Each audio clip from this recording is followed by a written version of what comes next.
Hello నమస్తే. ఈరోజు news అనాలిసిస్‌లో ముందుగా సాక్షి పేపర్ చూద్దాం. సీఎం శాఖల సీనియర్ల కటార్ కాంగ్రెస్ హైకమాండ్ సూచన ఓకే అన్న ముఖ్యమంత్రి రేవంత్ రెడ్డి. సీఎం శాఖల సీనియర్ల కట ఈ సిగపట్లు పడతాండ్రు. కాంగ్రెస్ పార్టీ వ్యవహారం ఎట్లా ఉందంటే కేవలం క్యాబినెట్ భర్తీ కోసం వాళ్ళ పార్టీ పదవుల భర్తీ కోసమే దాదాపు అనేక సార్లు ఢిల్లీకి పోయారు. ఒక ముఖ్యమంత్రి కాదు. ముఖ్యమంత్రి గారు, ఉప ముఖ్యమంత్రి గారు, మంత్రులు, ఉత్తమ్ కుమార్ రెడ్డి లాంటి సీనియర్, శ్రీధర్ బాబు లాంటి సీనియర్ మంత్రులు పదే పదే ఢిల్లీకి పోతాను. అసలు నిజంగానే ఓట్లేసి గెలిపించిన ప్రజల కోసం కూడా అంత టైం కేటాయించట్ల. ఈ పదవుల పంపిణీ, హైకమాండ్‌తో డిస్కషన్ ఇదంతా ఎట్లా అనిపిస్తుందంటే తెలంగాణ ప్రజలకి ఇయాల సమాజంలో కాంగ్రెస్ పార్టీకి ఓటేసి ఢిల్లీకి ఊకే తిరగడానికి, డైలీ సర్వీస్ చేయడానికి మనం వాళ్ళకి పదవి ఇచ్చినట్టుంది తప్ప మన కోసం ఇచ్చినట్టు లేదనేది ఒకటైతే చర్చ స్టార్ట్ అయింది.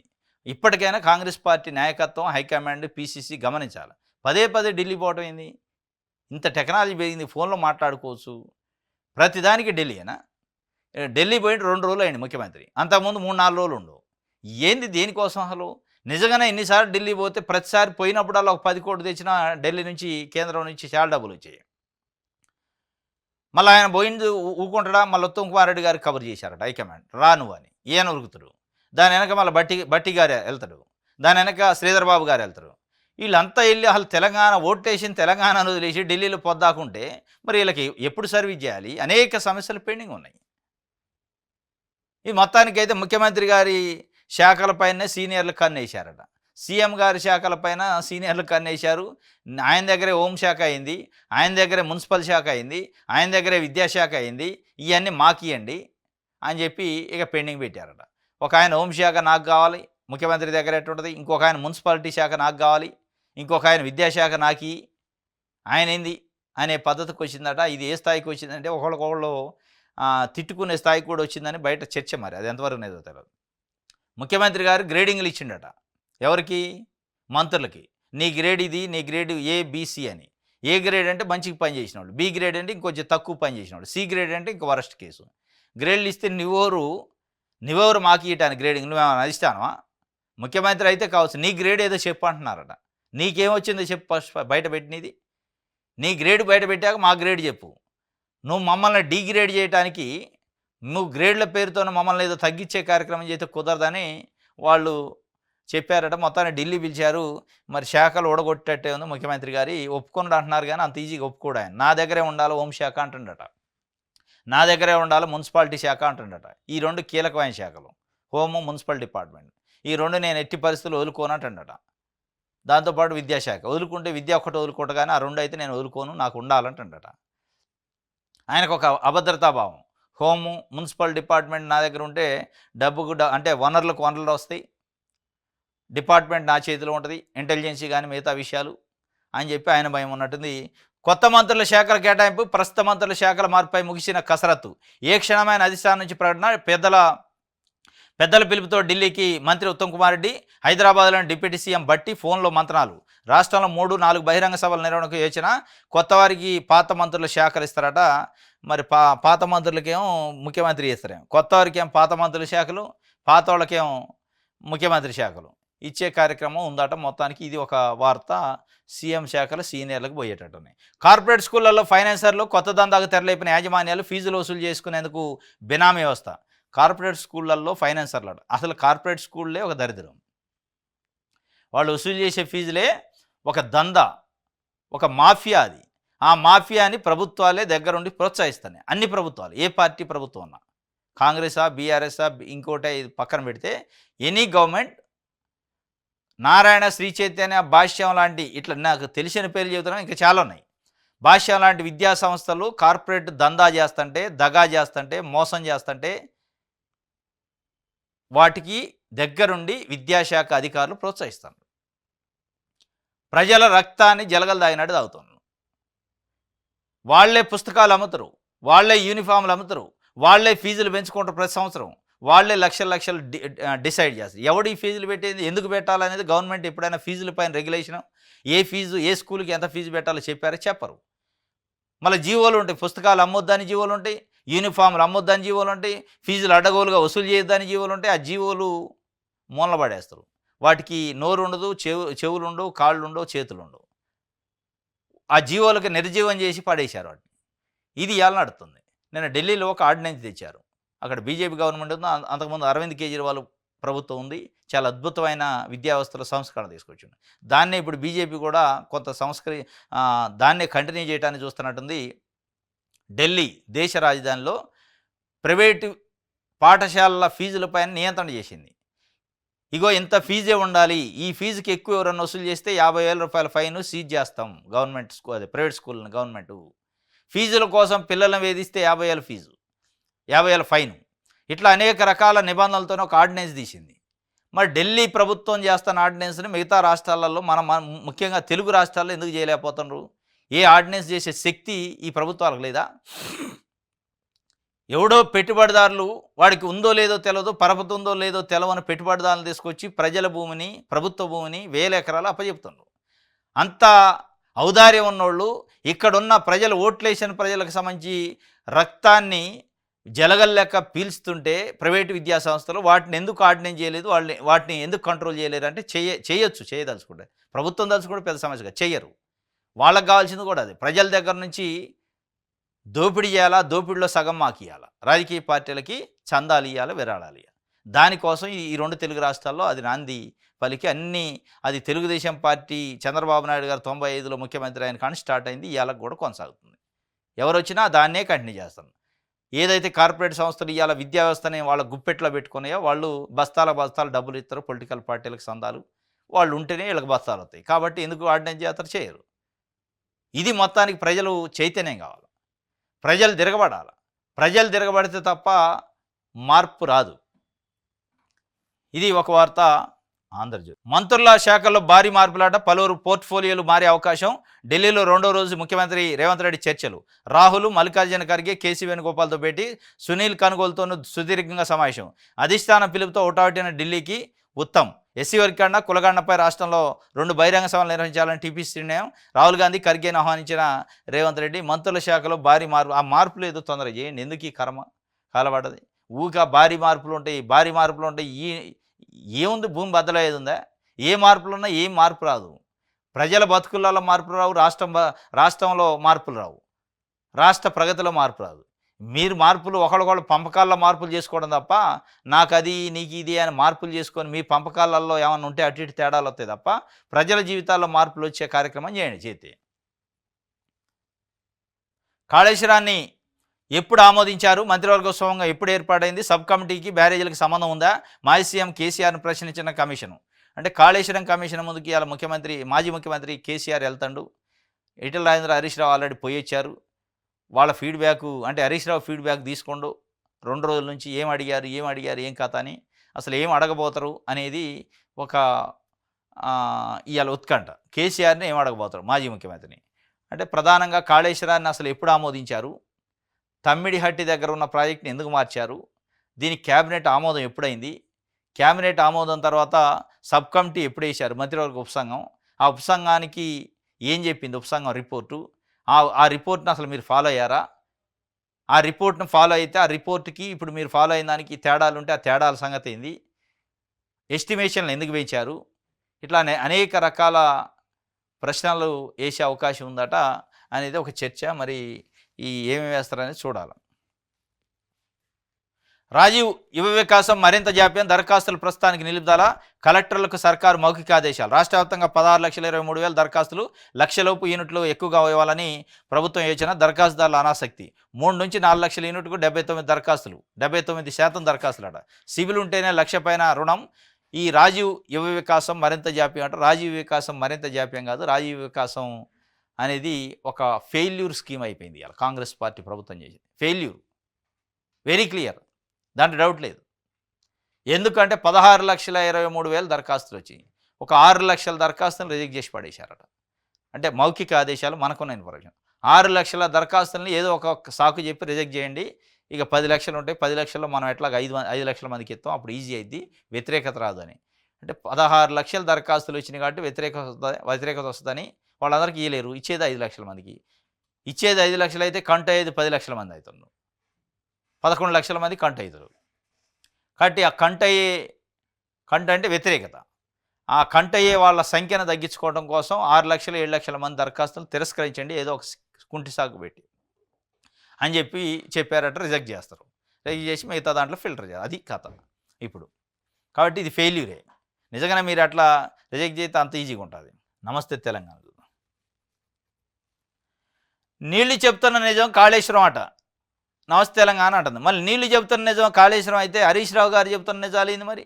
అది కాదా కాళేశ్వరం? హరీష్ రావు గారు కమిషన్కి పోయి బయటకు వచ్చి నేను మాకేం సంబంధం, ఇంజనీర్లు కట్టింది అది మాకు సంబంధం లేదని చెప్పిండట.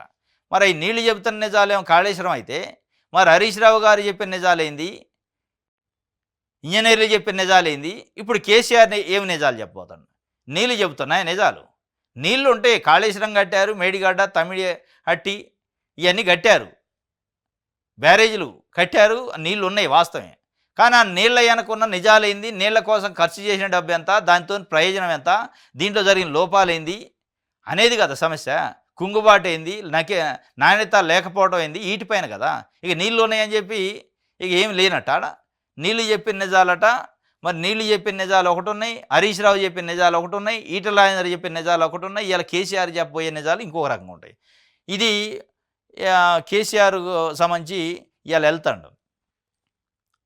ఎంత దౌర్భాగ్యం అంటే బీఆర్ఎస్ పార్టీ ఎంత అప్రజాస్వామికంగా ఉందంటే, బీఆర్ఎస్ పార్టీలో ఎవరైనా నోరు మెదిపితే ఇవాళ రాంచి కాదు, ఆలయ నరేంద్ర, విజయశాంతి, తాటికొండ రాజయ్య, ఈటల రాజేందరు అట్లాంటి వాళ్ళు చాలామంది బలైపోయారు. నోరిప్పితే పార్టీ మాదో లేదా పార్టీలో నేను కూడా పనిచేసినా, నేను కూడా ఉద్యమం చేసినా అని ఎవరైనా గట్టిగా అంటే సస్పెండే ఉండేది. అదే వాళ్ళ కూతురు లేఖలు రాస్తుంది, కేసీఆర్ చుట్టూ దెయ్యాలు ఉన్నాయంటది, కుట్రలు జరుగుతున్నాయంటది, బీజేపీతో పొత్తు పెట్టుకోవడానికి ప్రయత్నం చేశారు, నేను అడ్డుకున్నా అంటది, బీజేపీలో కలపాలని చూస్తే నేను అడ్డుకున్నా అంటది, కానీ చర్యలు లేదు. ఇవాళ దురదృష్టం, ఇవాళ మార్నింగ్ ఫామ్ హౌస్కి పోయిందాం. ఈరోజు మార్నింగ్ బిడ్డ అల్లుడు ఇద్దరు పోయి మంచిగా కలిసి వచ్చారు. అదే ఇంకోటికైతే అపాయింట్మెంట్ కాదు మొహమే చూపాడు కేసీఆర్. అంటే బిడ్డ అయితే కొడుకు అయితే ఒక రకం, పార్టీలో నిజంగా లాయల్టీ ఉన్న కార్యకర్త అయితే ఇంకొక రకమా? అంటే నిజాయితీ ఉన్న కార్యకర్త, నికార్సైన కార్యకర్త ఈటల రాజేంద్రుడు, ఈటల రాజేంద్ర లాంటి వ్యక్తి, బీసీ నాయకుడు, ఉద్యమకారుడు, ఉద్యమానికి అనేక రకాల సాయం చేసిన వ్యక్తి, చిన్న మాట అనకుండానే సస్పెండ్ చేసి కనీసం అపాయింట్మెంట్ ఇవ్వకుండా, ఎవరైనా తీసుకోకుండా సస్పెండ్ చేశారు, బర్తరఫ్ చేశారు. మరి ఆ రూలు ఏమో వర్తించదా? వర్తించదు. అది ప్రజాస్వామిక పార్టీ కాదు అనే దానికి ఇంతకంటే ఉదాహరణ లేదు. మంత్రుల గ్రేడ్ వారట. అధిష్టానం ఇచ్చిందంటారు ముఖ్యమంత్రి. ఏబిసిడి పనితీరుపై ఇద్దరికి డి, మరొకరికి సి గ్రేడు. రేవంత్ రెడ్డి గ్రేడింగ్పై ఆమాత్యుల ఆగ్రహం. మీకేం గ్రేడ్ ఇచ్చిందంటే ఎదురు ప్రశ్న. సీఎం గ్రేడ్ను బయట పెట్టాలని డిమాండ్. శాఖలపై పీటముడి.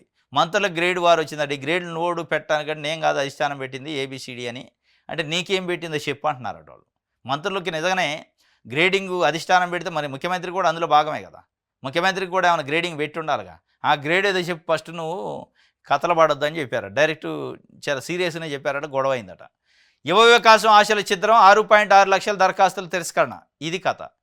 యువ వికాసం ఆశలు చిత్రం చేశారట. 6.6 లక్షలు అంటే 6,60,000 దరఖాస్తుల్ని రిజెక్ట్ చేసి పడేశారు. ఇది అనమాట. ఇప్పుడు 10 లక్షల లోపే ఉంటాయి. వాటిలలో ఒక 5 లక్షల మందికి ఇస్తారు. రైట్. విద్యుత్ ఉద్యోగులకు ₹1,00,00,000 ప్రమాదం బీమా అట. శాస్త్రాంగ వైకల్యానికి 80 లక్షలు, సహజ మరణానికి 10 లక్షలు, 4 కుటుంబ సభ్యులకు కూడా 20 లక్షల వరకు బీమా సౌకర్యం. ఎస్బీఐతో ప్రభుత్వం ఒప్పందం. ఈ బీమా పథకం చిరస్థాయిలో నిలిచిపోతుందని డిప్యూటీ సీఎం బట్టి విక్రమార్క చెబుతుంది. ఇది వాస్తవంగా అద్భుతమైన స్కీమ్. ఎలక్ట్రిసిటీ ఎంప్లాయీస్ పాపం రకరకాల పద్ధతుల్లో వాళ్ళు పనిచేసే సందర్భంలో షాక్ కొట్టు లేకపోతే కింద పడు పోల్ మీద నుంచి చనిపోయిన దాఖలాలు ఉన్నాయి. వాళ్ళ కుటుంబానికి దిక్కు లేని పరిస్థితులలో చాలామంది గతంలో నష్టపోయారు. వాళ్ళ ఏదో డిపార్ట్మెంట్ 5 లక్షలు 4 లక్షలు అవుతుంది. దాంతో కష్టం. వాళ్ళ జీవితం అంతా డిపార్ట్మెంట్ కోసం త్యాగం చేసినప్పుడు ప్రాణాలతోని చెలగాటం ఆడే పని అది. సాహసం. పోల్లు ఎక్కటం, కరెంటుతో పని చేయటం. అట్లాంటి దానికి ఇన్ని రోజులు ఎవరు పట్టించుకోలే. బట్టి విక్రమార్క గారు ఇనిషియేటివ్ తీసుకొని, విద్యుత్ శాఖ మంత్రి, పవర్ మినిస్టర్ ఆయన. ఇప్పుడు పవర్ మినిస్టర్ ఇనిషియేటివ్ తీసుకొని వాళ్ళ బాధల్ని ప్రత్యక్షంగా పరోక్షంగా చూసి ఉన్నాడు కాబట్టి, ఆయన ప్రాక్టికాలిటీ తెలుసు కాబట్టి, ఆ విద్యుత్ శాఖ ఉద్యోగుల కుటుంబంలో ఉన్న 4 కుటుంబ సభ్యులకి ఆ ఎంప్లాయీకి ₹1,00,00,000 ప్రమాద బీమా. ప్రమాదవశాత్తు చనిపోతే ₹1,00,00,000, ప్రమాదవశాత్తు చనిపోకుండా అంగవైకల్యం అయితే 80 లక్షలు.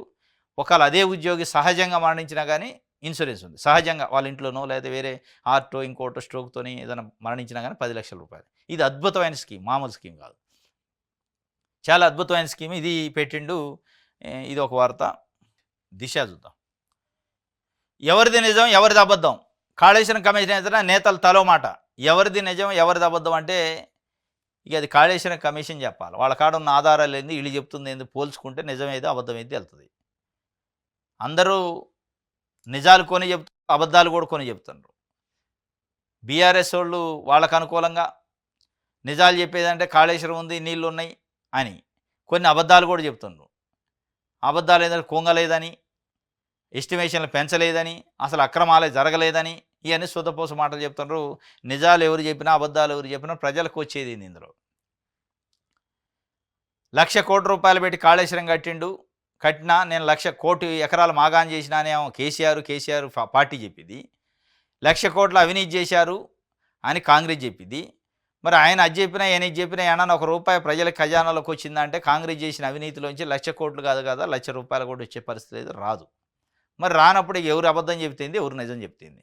ఈ నిజాలు అబద్ధాలతో ఏం కడుపు నిండిద్ది? రాజకీయ నాయకులు అంటేనే నిజాలు చెప్పడం అంత ఈజీ కాదు.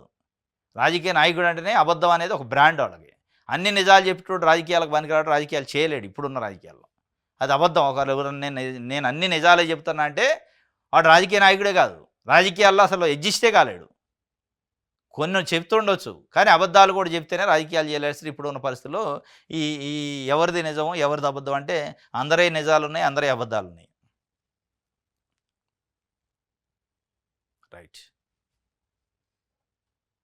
2 బహిరంగ సభలకి కాంగ్రెస్ ప్లాన్ చేస్తుందట. ఒకటే ఎస్సీ వర్గీకరణ చేసినాం కాబట్టి ఆ వర్గీకరణకు సంబంధించి కాంగ్రెస్ పార్టీ ప్రభుత్వమే చేసింది అని ఎస్సీ సామాజిక వర్గాలకు చెప్పడానికి ఒక బహిరంగ సభ. కులగణన చేసినాం అని చెప్పి దానికోసం ఒక బహిరంగ సభ. ఈ 2 బహిరంగ సభలు పెట్టాలని, దానికి రాహుల్ గాంధీని పిలవాలని ఒక పట్టుదలతోని రేవంత్ రెడ్డి రాహుల్ గాంధీ ముందు కూడా పెట్టిండట ప్రపోజలు. డేట్లు ఫిక్స్ చేయమని చెప్పిండట. 2 బహిరంగ సభలు నాకు తెలిసి ఒకటి వరంగల్లో ఉండే అవకాశం ఉంది, ఇంకోటి నిజామాబాద్ కరీంనగర్లో పెట్టుకుంటారు. ఎస్సీ వర్గీకరణ పైన, ఇది బీసీలు అంటే కులగణన పైన. అంటే పార్టీకి మైలేజ్ కోసం ఓ ప్రయత్నం, రాజకీయంగా ఎత్తుగడ చేసుకోవాలి కూడా. అది ఇంకా లేట్ చేశారు వాస్తవంగా వాళ్ళు, ఎప్పుడో చేయాల్సి ఉండే. రైట్.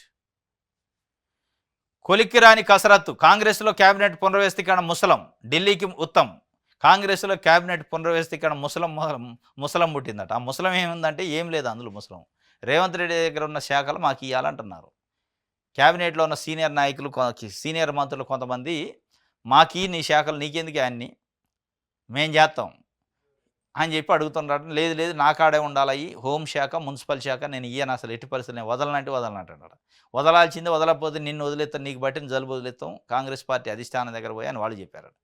ఆ ప్రపోజల్ ఆల్రెడీ అధిష్టానం దగ్గర పెట్టినట్టుంది. అధిష్టానం దగ్గర పోగానే ఈ శాఖలు 3 కొత్త మంత్రులు వచ్చారు కదా, వాళ్ళకి శాఖలు ఏం కేటాయిద్దాం సార్, ఇక నేను అనుకుంటున్నా అంటే నీ శాఖలు కాదు, ఈ శాఖల గురించి తర్వాత కానీ నీ శాఖల సంగతి ఏంటి చెప్పు, నీ దగ్గర పలానా ఉందట, ఇవన్నీ వాళ్ళకి ఇవ్వాలా, అది ఇచ్చాకనే మిగతాయి మాట్లాడదామని చెప్పారట. ఇక సబ్సిడీ చేయలేక 2 రోజుల నుంచి అక్కడనే ఉండి ఇప్పుడు ఉత్తమ్ కుమార్ రెడ్డిని పిలిచారట. రేవంత్ రెడ్డికి ఈ ప్రపోజల్ చెప్పిన దాంట్లో ఇది ఇత్తనా అంటుండే, మిగతాది ఇయ్యడట. మరి ఏంది పరిస్థితి అని అడుగుతారా, లేదంటే ఆయన ఇస్తానంటే నీకేం కావాలని అడుగుతారా, కానీ మొత్తానికి అయితే పిలిచారట. బట్టి విక్రమార్క కూడా ఫోన్లోనే మాట్లాడుతుండట. ఇది ఒక వార్త. ఇంకోటి 115వ సాక్షిగా కమిషన్ ముందుకు నేడు కేసీఆర్. ఇన్ కెమెరా విచారణలో ప్రశ్నించిన జస్టిస్ ఘోష్. ఇన్ కెమెరాలో మిగతా 114 మందిని ఓపెన్ కోర్టులో ప్రశ్నించారట, ఓపెన్ హాల్లో. ఇన్ కెమెరాలు అంటే మాజీ ముఖ్యమంత్రి హోదాలో బయట ఓపెన్గా కాకుండా ఇన్ కెమెరా అంటే కెమెరాలు రికార్డు చేస్తూ ఉంటారు. అక్కడ ఎవరైతే ప్రశ్నిస్తారో పీసీ ఘోష్ గారు ఒకళ్ళిద్దరు ఉంటే ఆ విచారణకు సంబంధించిన వ్యక్తులు తప్ప మిగతా వాళ్ళు ఉండరు. బయట వ్యక్తులకి ఆయన ఏం చెప్పేది, వాళ్ళు అడిగేది ఏనేం చెప్పేది ఉండదు. ఆ ఇన్ కెమెరా కోర్టులలో జరుగుతుంటుంది. ఇది వాస్తవంగా కొన్ని కేసులలో, అది ఇప్పుడు ఇక్కడ జరుగుతుందట. ఇది ఒక వార్త. ఇది ఈరోజు న్యూస్ అనాలిసిస్. రేపు తాజా వార్తలతో తిరిగి కలుసుకుందాం. Thank you.